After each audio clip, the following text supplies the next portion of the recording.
अनेकांच्या पोटातील ओठावर येणाऱ्या गुपितांची बिनधास्त मांडणी करणारं बातमीपत्र।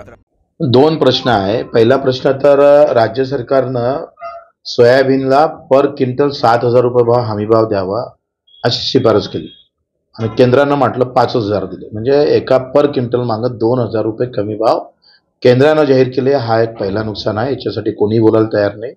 तिसरी गोष्ट अशी आहे का जे खरेदी केल्या गेली ते फक्त 10% झालेली आहे आणि केली नोंदणी झाली 3 लाख शेतकऱ्यांची आणि प्रत्यक्षात खरेदी झालेली आतापर्यंत फक्त 1 लाखापर्यंत। म्हणजे आपण जर पाहिलं तर ती एकंदरीत खरेदीचा वेग जो आहे तो फारच कमी आहे आणि नोंदणी केलेल्या सगळ्या शेतकऱ्यांच्या तुम्ही खरेदी करणार काय आणि ते किती दिवसात करणार ते स्पष्ट केलं पाहिजे।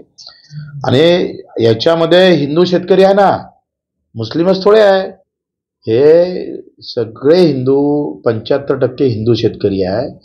मग हिंदू धर्मातील हिंदूंचं सरकार केंद्रात आहे, राज्यात हिंदू धर्माचं सरकार आहे, तर हिंदू शेतकऱ्यांच्या या व्यथा कोण ऐकणार आहे, कोण मांडणार आहे?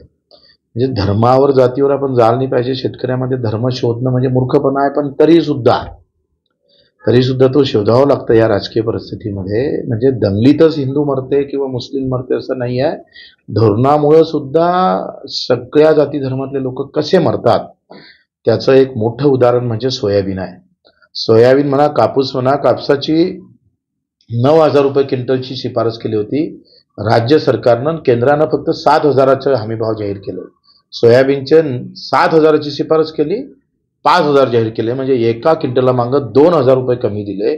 15% नफ्यानं जरी भाव 5-7 हजार भेटायला पाहिजे तर ते 5,000 भेटले, म्हणजे आम्हाला घाट्यानं सरकार जे खरेदी केंद्र सुरू केले हे आम्हाला घाट्यानं विकावं लागतं, सोयाबीन घाट्यानं विकावं लागतं, ही मोठी प्रॉब्लेम आहे। म्हणजे 15% नफ्यानं 7,000 रुपये भाव भेटायला पाहिजे तर ते भेटले नाही, उलट -2,000 जर झाले, म्हणजे घाट्यानं सरकार खरेदी करतं सोयाबीनची।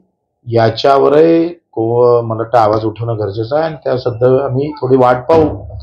आणि आता धर्मावरच राजकारण आलं असेल तर त्या पद्धतीनं समोर जाऊ।